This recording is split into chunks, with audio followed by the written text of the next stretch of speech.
Welcome to I Hate It Here, the podcast for HR and people professionals, making the hardest job in the world just a little bit easier. I'm Hebba Youssef. I had this textbook perfect performance review system. I had data, I had everything. Nobody wanted to play my game. And the conversations weren't helpful. No one was getting great career advice.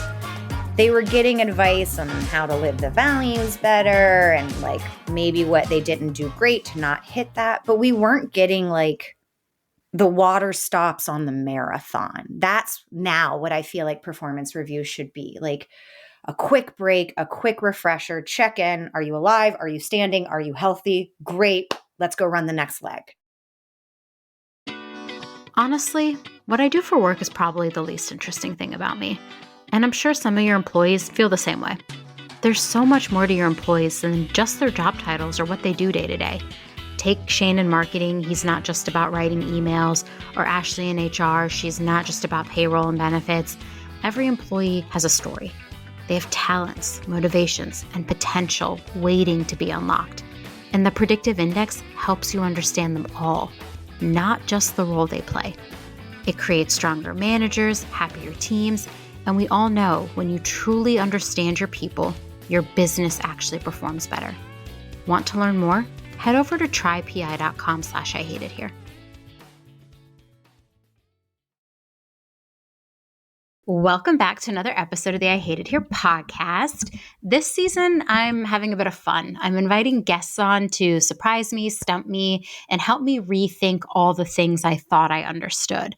I've been calling this season a Teach Me Something I Don't Know. But here's the thing about learning. I tend to learn best from making mistakes. And I think today's guests might also agree with me. So before I go any further, let me introduce her. Kim is an HR pro obsessed with building 0 to 1 tools, programs, and processes that transform people ops. With a knack for acing practices and a hidden comedic streak, you'll see it today, she leads Code Traveler HR, offering fractional people ops leadership, drop-in services, and innovative partnerships like Pen Pals. Specializing in performance management, engagement, and employee experience, Kim's transparent and approachable style makes navigating HR challenges a breeze. You can explore her work at codetravelerhr.com. And don't forget to meet Kirby, her golden doodle and happiness officer. Kim, welcome. Thank you so much. I feel like that was a huge intro for me to talk about all the mistakes I've ever loved. I know. I love that. Okay, so first of all, we have to tell people how I invited you onto the podcast before we get into the meat of this episode. Yeah, of course. I was really working on this Teach Me Something I Don't Know theme, and I was thinking about the best learning experiences I've ever had are from mistakes. So I slacked Kim and I was like, Kim, I've been dying to have you on the podcast. One, because she's really funny and just one of the most approachable people on the earth. And two, I really want to talk with somebody who's very transparent about the things they've been through. And you are so transparent about mistakes you've made, lessons you've learned, how you learned them. And I've always appreciated that about you. So I asked her on today to do a whole episode about mistakes and failures we've had and what we've learned from them. You know, when you start a business, I think what you really want to do is go out to the world and tell everyone how awful you are. No, that's not true. I have learned. I won't remake them, probably. Listen, I have made mistakes just as early as, honestly, last week. So you are in good company. Many to come. Yeah, I'm probably going to make 6 mistakes today, to be honest. What's life if you're not learning, okay? But I really felt like I couldn't do a whole season on people teaching me things that I might not know about without talking about mistakes we've made. And I think the mistakes you've made are probably, honestly, I probably have a few to share that are very similar. So I want to dig in this whole episode about those. But before we do, I've been asking every guest this season, it's my fun opening question. What is one subject you're just insanely curious about, not HR related? Oh, one subject I'm insanely curious about that isn't HR related. I'm obsessed with cooking, but I feel like that's more nourishment. I'm really getting into the nuances of climate change. I Mm. doom scrolled some videos last night about the collapse of AMOC. It's really good for my mental health. But truly, like thinking about, I'm really obsessed with how we can Yeah. all, not just the consumers, but the businesses, live more sustainable, climate-friendly lives. I love that you mentioned that because my like recent deep dive has been about how all the data centers that they're building to keep up with all of the AI and all the data that we're creating more than ever before, the impact on the earth, what that is going to have. Something like those, when you Google a thing and Google forces you to read that AI part, Yeah. Oh, it's enough to power a light bulb for like 5 minutes or so. I'm making up the stat, but it is like, it's close to that. All the mistakes I've ever said, including that one. But really, yeah, it's wild. yeah, I'm with you on the climate change thing. It is really interesting. We used to have someone at work week named Nick, and he wrote a newsletter called Keep Cool, and I think it's for the people who like really understand the stuff. But I read it because I want to better understand what's happening, and he writes in a really approachable style. So if you're listening and you're really interested, the newsletter is called Keep Cool. Done. Thanks. Yeah. I mean, I read and half the time I'm like, I don't understand any of these things, but I need to keep reading these things until I understand them because I do deeply care about the world that we live in and the impact that we have on it. And I wish more people did too. Yeah, strong agree. Okay, well, big big mistake, climate change. Just kidding. Okay, let's Big I am mistake, gonna microplastic. yeah, we're gonna love everyone who's listening is gonna love today. I swear I have so much fun with Kim. I never not laugh when I'm talking to you. You actually Oh, like I'm make me so roll glad. around on the ground laughing. I'm like, you're so funny. How did you get so funny? Can you tell us how you can develop a sense of humor? Um, the crushing weight of other people's expectations.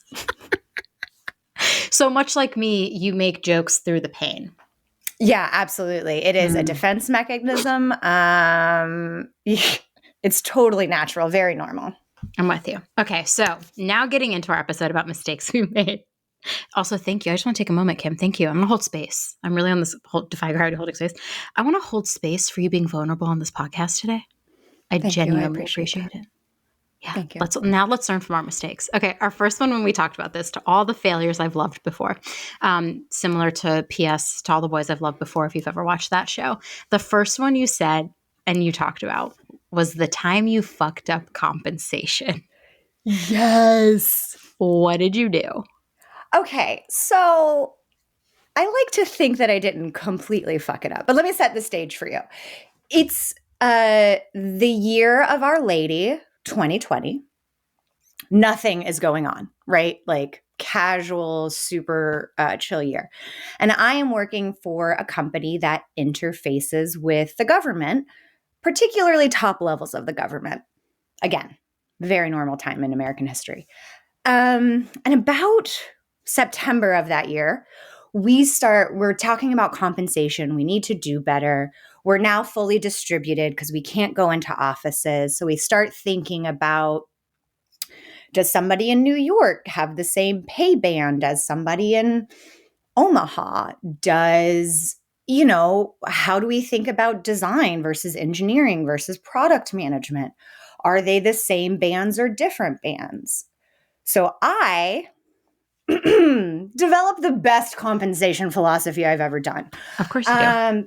That was not the mistake. It was wildly nuanced. It accounted for geographic differentials. It accounted for seniority. It was smoothed. I fucked up the rollout. Real bad. Real bad. What's that saying? Like the best laid plans. I'm not good at sayings. I don't know why I keep trying. The best laid plans are, I don't know, but I know what one you're talking about. I think normally people trail off then. Anyway, this was that situation. Okay. And I remember, obviously our leadership team wildly busy at the time. And I would go in and be like, all right, y'all, here it is. Here's the salary bands. Don't you love them? What questions do you have? Crickets. Great. I am nailing this. I was so high on my horse about how good this was. So I go to the engineering and product and design department, and I show them and I tell them how we're going to get people who are below the bands into the bands. Wow. And then I say, this was the nail in the coffin. We've targeted the 50th percentile. So for folks who maybe don't love compensation as much as I do, in market data, we have percentiles, 25th, 50th, 75th, 90th. Mm-hmm. And this was a government-facing company. Like, we had government bands to work within. And I proudly told everyone we were targeting the 50th percentile. And what the whole organization heard was, this bitch just came into our organization, told all of us we're average maybe, and that we're worth the 50th percentile. No. And it fell so flat. It fell so flat. There was an absolute revolt. And at first, I remember being like, well, I showed it to the executive team and they didn't have, and then I showed it to leaders and no one said anything. And I was throwing myself a pity party. And then I finally stepped out of myself and was like, all right, it's 2020. You just told all these people they're average at best. And these numbers aren't as exciting as they could be. And it just like, it reframed my whole thought about how we approach compensation as companies, HR leaders, partners, and really just humans. Yeah. That was first of all, doing it in 2020, my hat, I don't. What a choice. I commend you. 2020 was a wild time. I look back on that and I feel like I lived one fever dream from March to December. Like there was the height in March where I was like, am I going to be able to find toilet paper and Clorox wipes? Do you remember that? Dude, was like a toilet paper fear. Like there was that toilet. Remember, like the grocery store was telling us we only could buy one roll of toilet paper. Like in DC, there were signs like one roll of toilet paper, like one pack of toilet paper per family. This is the shout out for a bidet. If anybody just needs to go ahead and get a bidet before the next pandemic. Love a bidet. Very common in Arab culture to have bidets, and European cultures do. So like, I love a bidet. But I remember everyone was like freaking out about toilet paper, and my entire family chat was just like giggling about it because we were like, bidets. Like if only people knew that they were great. I know. And I'm over here doing comp. You're over here doing comp. Like first of all, in like one of the most stressful times for employees and HR, honestly, I would say like nothing compares to the stress I felt in March of 2020. Now, almost 5 years later, nothing compares to that. So first of all, hats off to you for even doing that. And the second part is like even explaining the 50th percentile. I don't know how many times I've explained comp to people and still the percentile banding, all of that, I think sometimes gets lost on people. Well, it's the same in performance reviews, right? You tell Always. Somebody at the end of a performance review that they got a 3 and they're meeting expectations, even though your expectations are this wildly high bar. It sucks to be called average when you know you're working your tail off. Yeah. And even 50, okay, so like the thing about the percentiles, like I would even call 50th percentile, like the only people I know who are paying at the 90th are like big tech companies back then who could pay at the 90th. That VC funding. Yeah. I thought most employers were paying actually closer to the 50th, 75th percentile. And maybe they are, right? That's why it's the 50th and 75th percentile. They're oh, is that how math works? Numbers. But how many organizations before you were heading up HR did you talk about that at? Literally none. Literally none. We can tell people and they can get mad at us, or we can not tell people and do the same thing. But I'm bad at keeping secrets. I'm also bad at like not telling employees what they deserve to know, which is how we determine their compensation. But I think like I do remember the change from like pre-2020 to like, do you remember 2021, 2022? You like literally couldn't do offers if you did not have a compensation. Everyone was like, you better have a compensation philosophy. And it just became, I feel like it's become more normalized now. Because I remember my very first job when I entered the workforce, I would never have asked like, how did you determine my compensation? No. Now I would have never have asked it until I had a leader, Kelly Dragovich. I was working for her and she did a comp program and like I got to see all of it. And I was like, oh, I've been in HR for 5 years and didn't know how all of this worked. So like, it's not cool that we're keeping that information a secret. Yeah. And now I feel like it's standard. You have to have a compensation philosophy. And other like the nuts and bolts of it, of like the employees really understanding, why are we at this percentile? Why do we do this? What does our industry pay? How does your role compare? I think it's on us to tell them, but we have to I feel like we have to tell them like 10 times for them to get it. And I wish I would have done that 10 times before I brought anyone together. Like, could I go back and redo that? I would have been like, here's how we selected this percentile. Here's the percentile that we're targeting and why. Here's Yeah. what the other percentiles look like. Here's what the data looks like pre-smoothing and post-smoothing. And really like genuinely brought folks along on the journey. And to your point, maybe delayed it like a year because I just can't find toilet paper and I don't understand my compensation. Like, not great. Not great for me as an employee. I'm going to use this 50th percentile to wipe my own ass. Do you guys see why I said Kim is a comedian? I'm just going to die laughing this entire episode. People listening I'm to really funny after like 2 drinks. If we We're could get really a 2-drink minimum. We're really funny at a party, honestly. You and I at a party, we're a good time. Just saying. They're going to have a blast listening to this episode. But back to the 50th, telling the employees, I will tell you, so you shared your mistake. I will say, like, I have also made a mistake when it comes to compensation rollout where I didn't educate the leaders or the managers enough. Like, I thought 1 or 2 presentations was enough, rolled out a comp thing. Every single employee just bypassed their leader and their manager and came to me. And I was like, oh, no, this is not great. And I've been in the HR role where the manager's like, well, I don't know how that was determined. Go to HR. I'm like, no. Like, no, you are the manager. You know the band of which the role in which we're hiring, and this is your team. And I think a lot of times we miss, because managers have so much on their plate, we miss the part of bringing them along on the compensation journey because they need to understand how we determined these things to lead a team effectively. And so many other things. I think that might have been one of the biggest like slaps in the face of my career.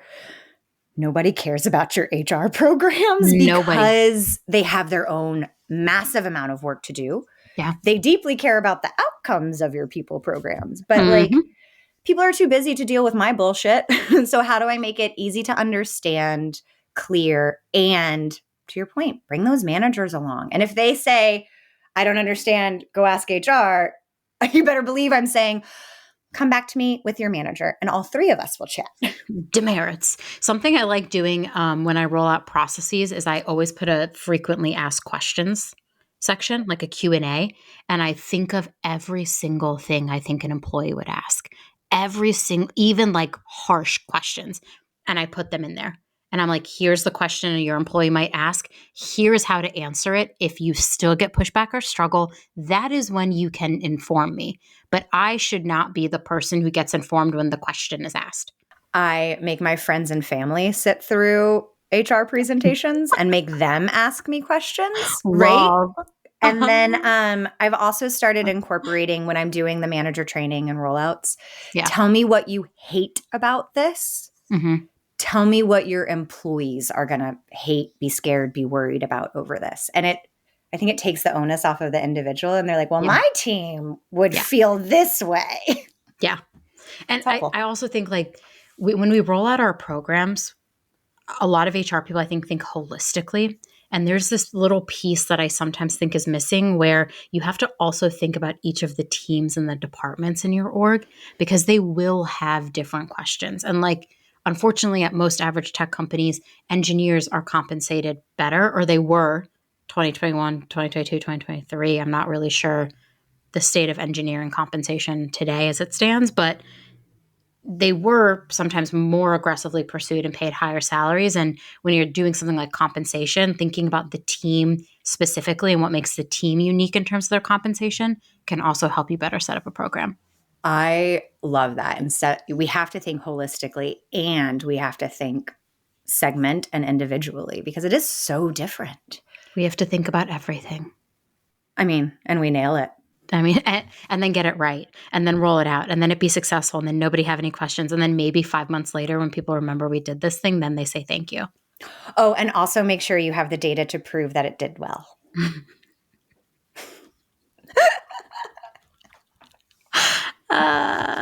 I hope the person listening is laughing. And I hope so. Thanks, audio team. Audio team, the people laughing are laughing listening to us because it's just so real. It's so real. Like, it's so real. I mean, maybe you'll get a thank you 5 months later when someone's like, oh, I understand why I'm compensated like that. I had a leader once. I had a CEO once. I really appreciated this conversation. He was like, no one's ever going to thank you for their bonus. No one's ever going to thank you for whatever, because they have earned those. They feel entitled to those. So like, you suck it up and deal. What they might thank you for are the things that they feel is very HR-y, a new benefit plan, a new PTO plan. But it did kind of like, you're right. I have to approach this in a way that recognizes my employees know that this is their entitlement. Yeah. Yeah, we forget it. Sometimes every now and then I get trapped in that like sick cycle where I'm like, employees are so entitled. How dare they demand these things from me? And then I'm like, wait a minute, I'm also an employee and I also want those things. So like, are they entitled, or are they just like are they just expecting what I'm also expecting? Like I forget about that sometimes. Too many times people, my husband especially, when I'm trying to do a cost-saving program, he'll be like, this impacts you too, right? And I'm like, oh, and you're like, but it's different. But, and it does kind of, you have this like internal battle. And I just think like of all the things that make HR leaders super strong is the fact that we're constantly filtering through like, this is what we have to do for employees. And sometimes I think a lot of us forget that we are those employees. Like we don't do things for the benefit of just ourselves. We're doing things because the employees need them to be done. And then I think we don't even think about our own needs until after the fact. Yeah. Just a tangent right there. Okay. So compensation mistakes, we've made them, we've sunsetted, we've learned from them. We will never do them again. Although I'll probably make one or two mistakes. I'm sure. Whatever. There'll be different mistakes. Yeah. But it's hard. It's hard talking money. Like that's people's lives. That's their life today, their life tomorrow, their family. Like you're going to screw it up.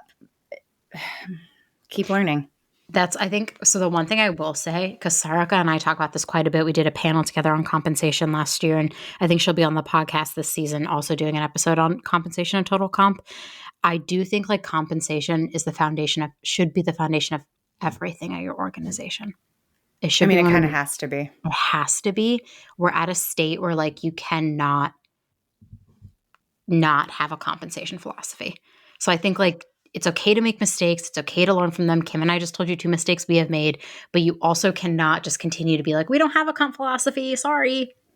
We'll pay you what you want. It just caused so many more issues later. And I think I'm an elder millennial. When I was growing up, it was very much like, I'll work my tail off, like heads down. 40 hours is for suckers. Like, watch me hit 60. But my salary didn't go up for those extra 20 hours. So I do think like this next generation is probably a little bit more cognizant of the transactional nature of employment. I wish I had been smarter about compensation earlier in my career. I really do. And time. Like I also busted my ass and thought if I work really hard, they'll see me working really hard and then I'll get that raise. Cute.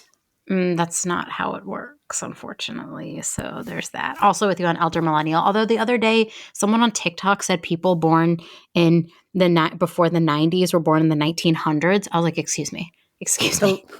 Yeah, I'm the late 1900s. Well before the turn of the century. I am way too young to be feeling this old. Thank you, Drake. Like no. I do not. Well, also, we're not going to get into the Drake and Kendrick thing. We all know I'm Team Kendrick, okay? Just being Team Kendrick. Team Kendrick. I want to take my hate from a diss track to a Super Bowl stage. Honestly, that is my life. I can't wait. Maybe this episode will come out right around the Super Bowl too, and then people will be like, wow, she really knew what was up with her podcast. And then we'll get invited to be on the Super Bowl stage in 2026. Love it. Maybe, yeah, let's manifest that shit. Okay.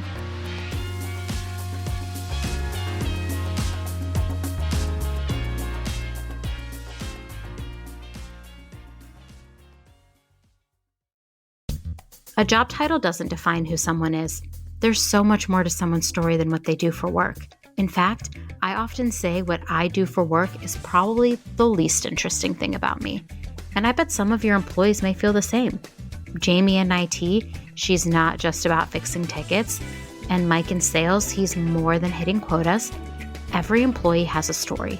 Every employee has talents, motivations, and potential waiting to be unlocked. And that's where the predictive index comes in. PI helps you understand the whole person, creating stronger managers and happier teams. And we all know when you truly understand your people, your business can actually perform better. Check out trypi.com/IHateItHere to learn more.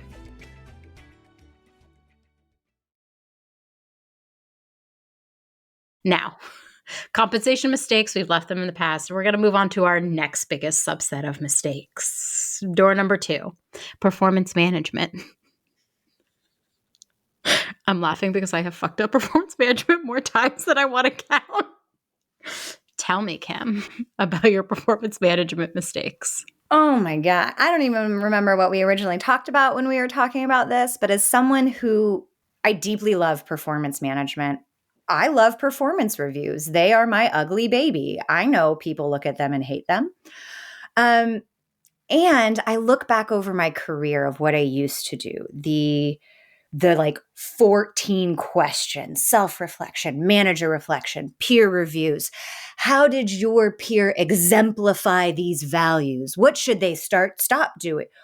Okay, so we already have said our teams are busy and don't give a shit about our programs. Mm-hmm, mm-hmm. So why, pray tell, am I trying to saddle people with hundreds, once you get like peer reviews in there, questions during the end of Q3 when my sales team is trying to get that last closed one deal? Like I think I fucked it up because I did it so well. Like I had this textbook perfect performance review system I was using, or philosophy and program. I was using the top tier system. I had data. I had everything.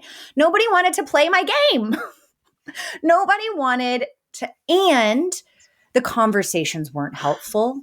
No one was getting great career advice. Mm-mm.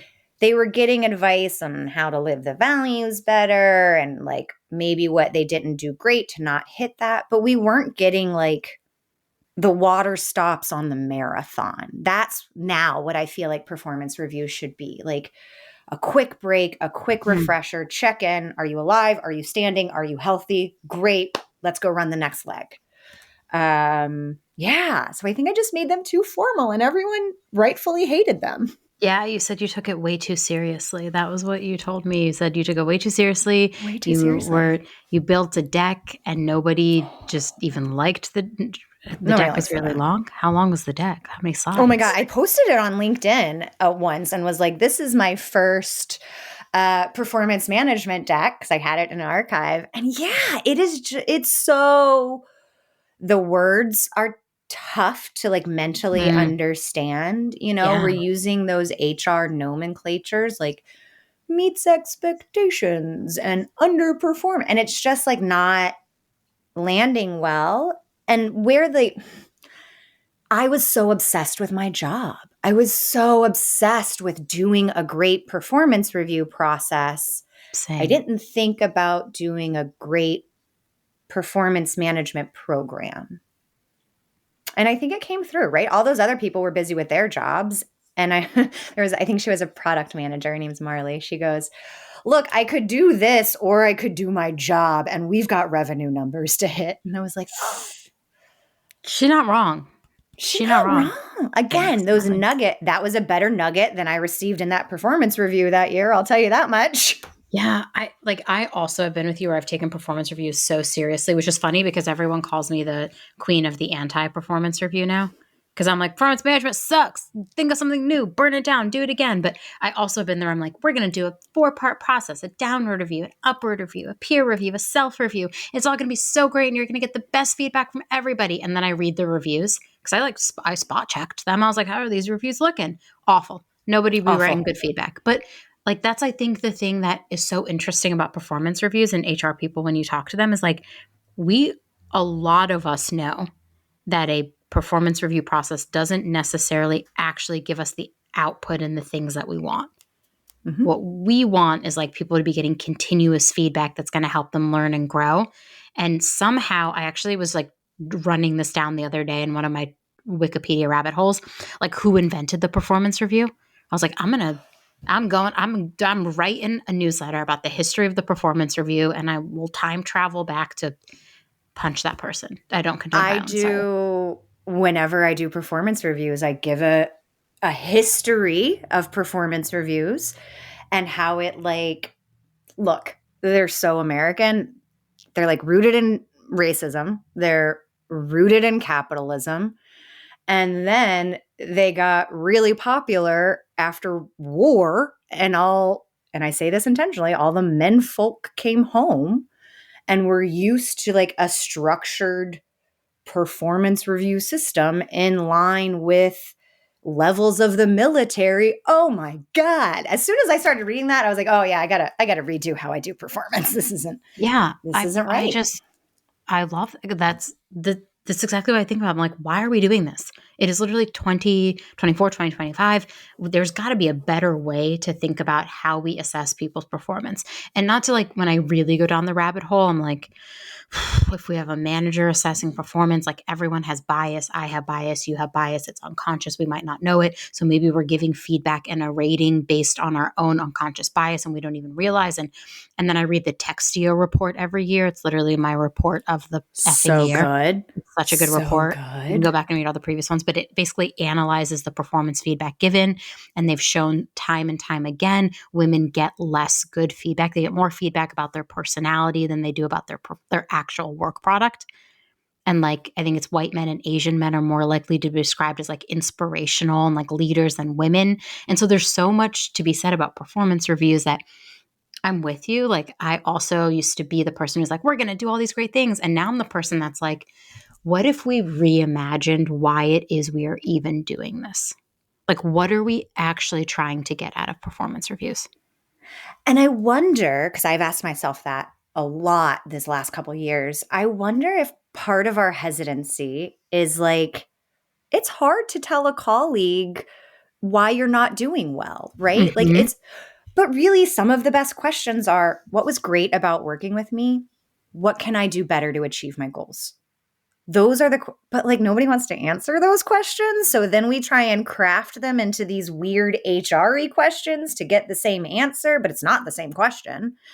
And it's just, why don't we have continuous conversations, Mm-hmm. help people reach these mile markers of a marathon career where we take a moment to reflect, look at that continuous feedback that already exists, Mm-hmm. and then make some decisions about rewards, recognition, time. I think we have a big problem of relating performance and recognition to cash compensation. Mm-hmm. But like, if you and I do the same job and it takes you 30 hours and me 40 hours and we get paid the same, but you get that extra 10 hours, I don't know, that's really rewarding too. All this to say is like, we need to think about performance differently. Yeah.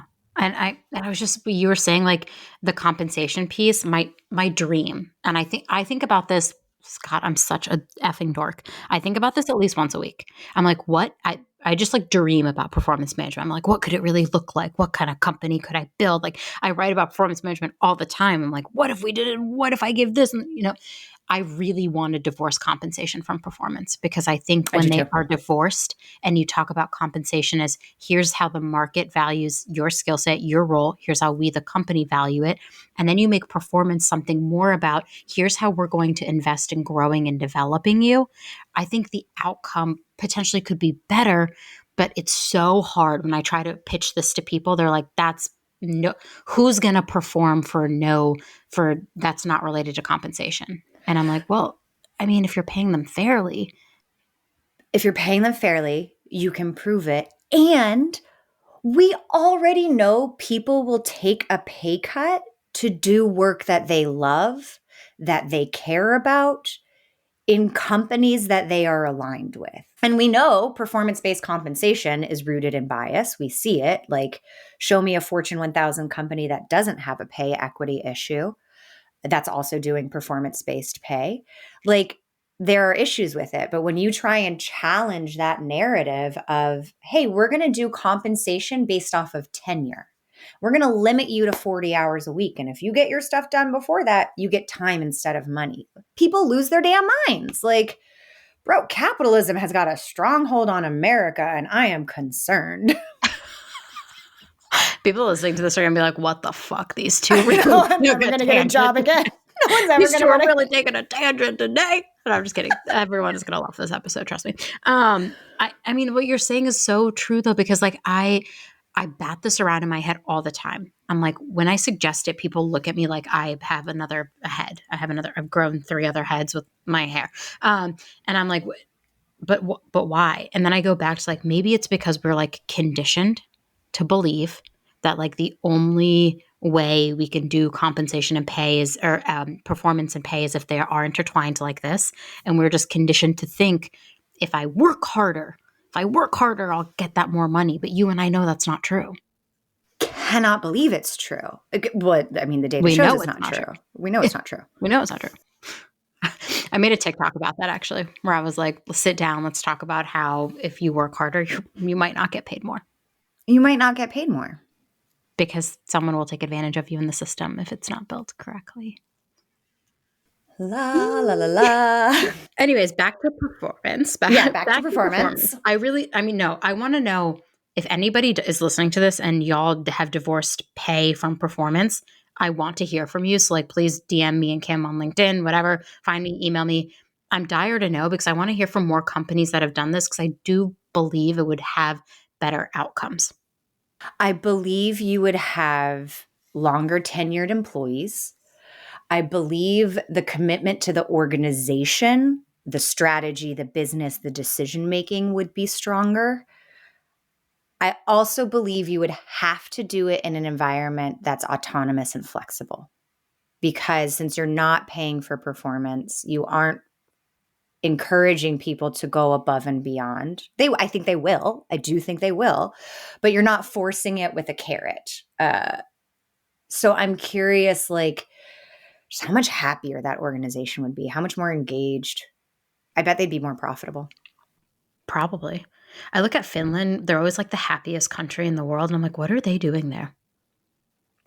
Should we be doing prime minister?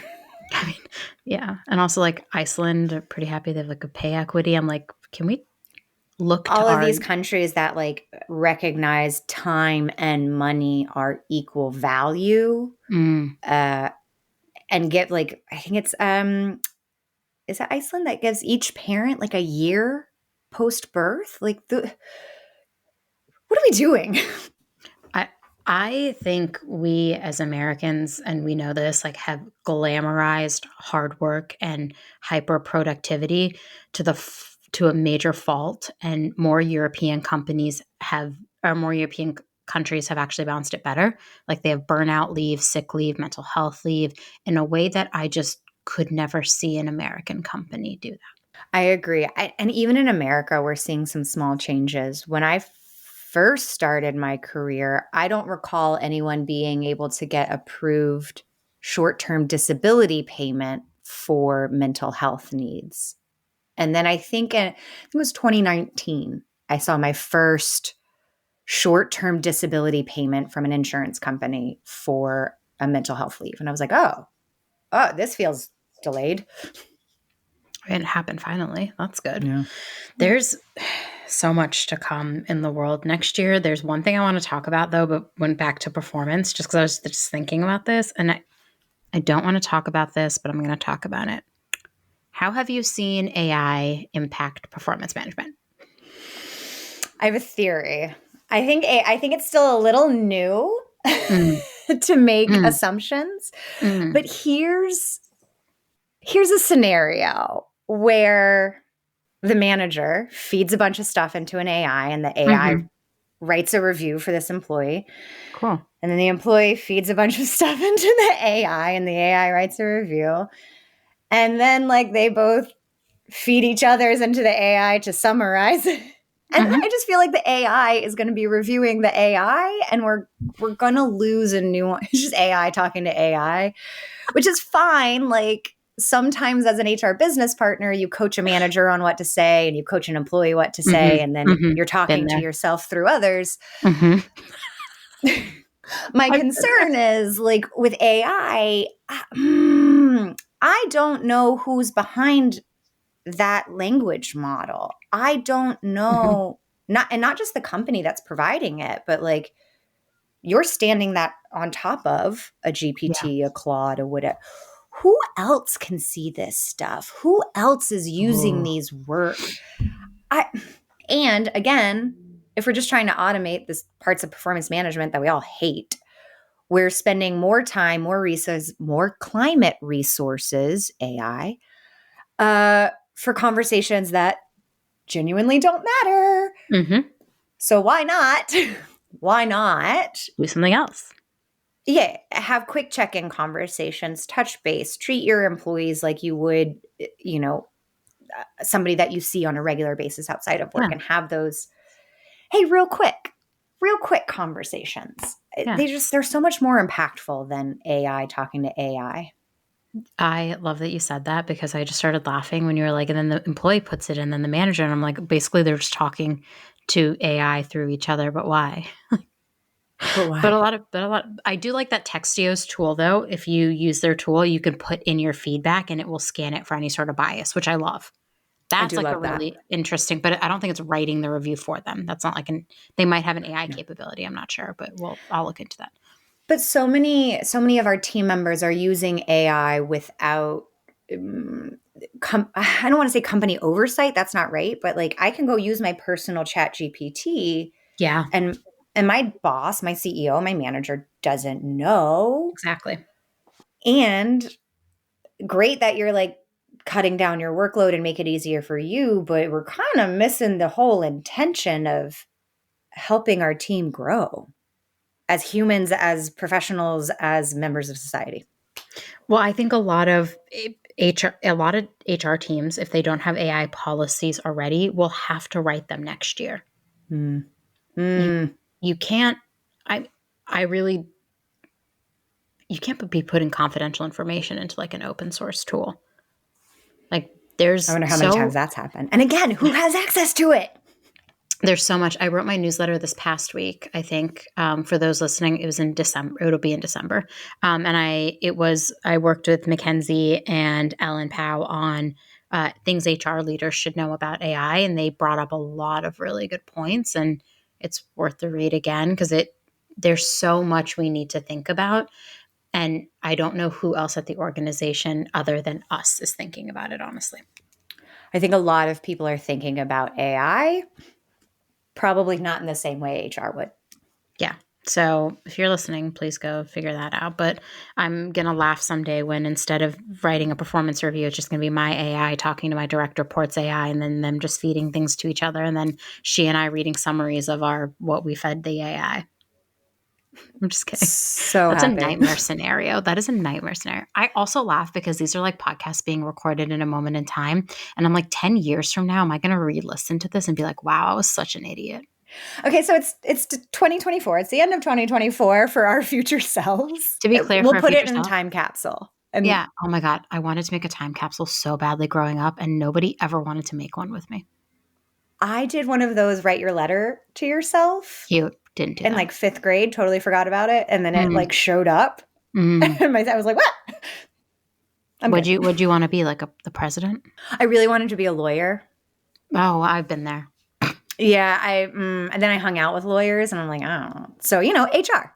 My favorite story. First of all, my mother is a effing comedian as well, so I'm going to share this story because I feel like everyone would laugh about this. We're just like a riot in my family. We're just like laughing through the I want to pain. hang out with your family. That's It'd be my so family fun. motto. We're laughing through the pain and we're all really loud, like really loud. My husband's like, it's so loud. You all are loud. Why are you so loud? Okay. But anyways, my favorite mom story is like early in my career, I wasn't really sure what I wanted to do. Like I couldn't really figure it out. I was like, this was before I got into HR. And I remember like one day I was talking to my mom about it and I was like, yeah, like, I don't know, maybe I'll like go to law school or something. And my mom was like, yeah, you could definitely get into law school. Like, that blonde woman. And I was like, that blonde woman, like someone I went to school with? Like, did you know one of my schoolmates went to law school? And she goes, no, that blonde woman, she took the LSAT and she went to law school. She went to Harvard. And I was like, I'm sorry. Are you referencing Legally Blonde's plot while giving me advice about my future? And my mom was like, yeah, she did it. So you probably could too. What? Like it's hard? What? Like it's hard? To this day, my sister and I still laugh about that because she's always like, remember the time mom tried to tell you could get into law school because of the plot of Legally Blonde? Amazing. I I have a very clear memory as a child, like one of those, what do you want to be when you grow up? Ripping a law firm out of the yellow pages, the phone book, and cutting my picture out and putting it on top of the face of the lawyer. Stop, Kim. This is why we're friends. I am not a lawyer. I could be a lawyer. Every now and then I'm like, well, if Kim Kardashian can be barred, I can be barred. She didn't even have to go to law school. So she didn't have to go to law school. She's like 7 years going for it, I did recently Google. We're all on our own schedule. On our own schedule. I mean, if the blonde girl can do it, like, I cannot believe my mom was referencing a fictional character being like, you can go to law school. As soon as you said blonde, I was like, oh no. I was just like, you have got to be effing kidding me of all the funny things my mother has said. My other favorite story, and we're leaving this in the podcast because everyone needs to hear it, and we still laugh about it in my family. One time, so my mom immigrated to this country. Obviously, English is not her first language. One time we were at home, and she's like, everyone come down. We have to do laundry. And I was like, okay. Like, I go to the laundry room, and she's like, all right, now, celebrate your laundry. And we were like, what? And she was like, celebrate your laundry. Like, what are you waiting for? And my sister and I were like, we knew what she meant to say, but we're just being such jerks. We were like, yay, laundry. And my mom like clapping. And my mom was like, what are you two doing? What are you doing? And we're like, we're celebrating our laundry. And she goes, I meant separate your laundry. And it was the cutest thing ever. And now my mom's getting so much love on this podcast, but she is the most delightful human on this earth, honestly. I thought you were going to be like the shout. Like, come shout your laundry. Amazing. Celebrate your laundry. My sister and I just looked at each other and we were like, yay, laundry. And the look on my mom's face, she was so annoyed with us. Amazing. Just a little story about Hannah Yusuf, lovely little lady. Just making me biscotti. Just living her best life. She's a great mom. That's why I turned out semi-socially adjusted, honestly. Give me some of that biscotti. Sounds great. Oh, my mom's an excellent cook as well. Wow, everyone's learning a lot about my mom on this. Our mistakes and my mom is the focus of this podcast. It's fine. It's fine. My editing team is going to be like, please don't do that again. And I'm going to be like, yeah, HR. Anyways, okay. So we have covered now our mistakes about compensation and our mistakes around performance and a lot of other really important things.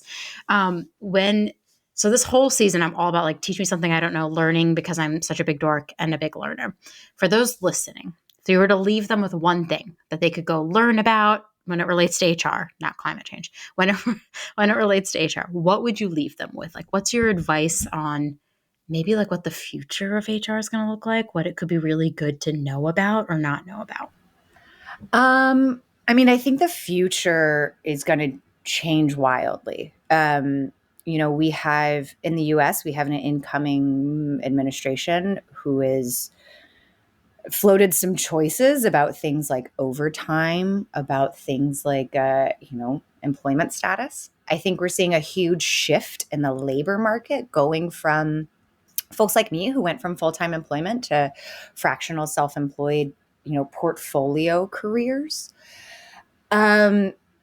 The future of it, man, first off, if you're not in HR, just go talk to people in HR. I think like as we become more divided on the internet, I see a lot of those tropes of HR is the worst. We're not. Yeah, they're not your friend. Of course I'm not your friend. I mean, I'm not your friend. Let's be clear. I'll cheerlead you. I'll cheerlead the shit out of you, but I don't want to be your friend. I'm not your friend, yeah. But I do think, one, like, go talk to HR. But two, oh, gosh, it's such a good question that I don't know. Go learn about portfolio careers. Go start thinking, and this isn't HR, this is for anyone, but go start thinking about, like, what does your profession, your life, your career look like if it was genuinely and completely owned by you? Go check that out. Yeah. That sounds really cool. Yeah, it's fun. I wish. I mean, those are two really good things. You did mention the incoming president. I think there was that moment on LinkedIn where someone was like, "This who's president? Like, we don't need to be talking about this in HR." And I really was so mad when I saw that post because I was like, "We have to talk about. We're not talking about like here's who you should vote for and here's what my politics are, but who's president will impact what legislation gets passed, and ultimately our role is somewhat regulated by laws." That a president, depending on if they're pro worker or not pro worker, could potentially impact. So I do love that you brought that up because I think next year is going to be a lot of reading, understanding, consulting with leadership and potentially external and internal counsel on what it is we need to be changing about our policies. Yeah, and like tough truth for some HR folks, the organizational conversations, engagement, performance management, salary bands, those are great. It's fun work. HR is rooted in being compliant with the federal, state, and local laws. Mm-hmm. So when you tell me that politics don't belong in work, I'm going to tell you things about the Fair Labor Standards Act, OSHA, overtime laws, ADA law, like Yeah. that so deeply. I had the very fortune of talking to a woman the other day. She was curious about HR. She is a dreamer. Mm. So she's a DACA recipient. Yes. And I said something similar, that laws are going to change. We have to start protecting our employees. And the conversation changed. She's like, yeah, I don't know what's going to happen to me. And like, HR, that's your team. Those are Mm-hmm. your employee. That was somebody's employee. Yeah, it's Something. I it's mean, something. you got to pay attention. We can't. I don't think we have the luxury to not pay attention to it because, again, it's going to impact everything. It's going to impact our employees, a lot of our policies. We just have to be mindful. But I do love that the second thing you told us was the portfolio career, because that is, it's interesting to think about. Like, do I want to be in HR forever? What kind of HR person do I want to be? Maybe I want to go off and do something else. Like, I want people to like have that appetite and like curiosity about themselves to think about what comes next for them. I mean, this whole season is about learning. Like, And I think so many of us in this career field and, those around us want to make work better. We want for folks to enjoy the place that they spend most of their waking hours at. mm-hmm.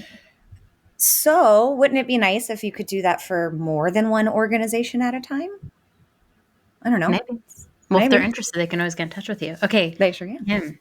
Kim. I mean, Hebba. to be very clear, I always tell people, I always ask this question, like, how can they get in touch with you? Which is such a dumb question because it's obviously LinkedIn for most people. But Oh my how God, can I'm a people get in touch with you? fever dream on LinkedIn. It's so funny. I it's a total fever dream over there. Yeah, reach out to me on LinkedIn, Kim Minnick. My DMs are open. I don't know if that's something I should say.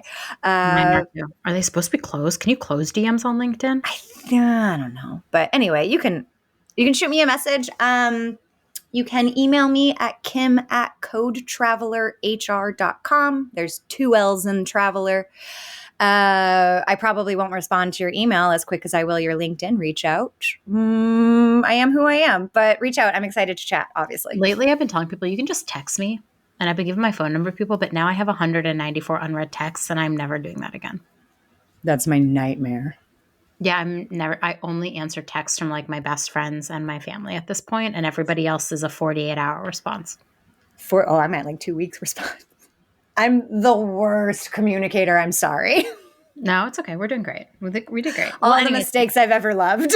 all the mistakes I've ever loved. Kim, you have been such a blast. You know I love talking to you, but I think everybody listening to this episode is probably having a blast as well. They I definitely hope so. laughed. I hope so. Thank you, Hebba, so much for having me. This was a blast. This is gonna be so fun. First of all, this is airing in January, so this is really gonna bring energy to people's lives. Kim and I are dancing. I need to stop. I've been dancing on podcasts and also singing recently, and like I do not have a good voice. That's okay. That's okay. Maybe I'll come I up with a rap. rap. I'm a terrible rapper. I might need to rap. Anyways, Kim, thank you. You're the best. Thanks for tuning in. Keep up with all the latest HR resources by subscribing on Apple, Spotify, Google, or wherever you listen. And if you love I Hate It Here, tell an HR friend. I'll see you next time.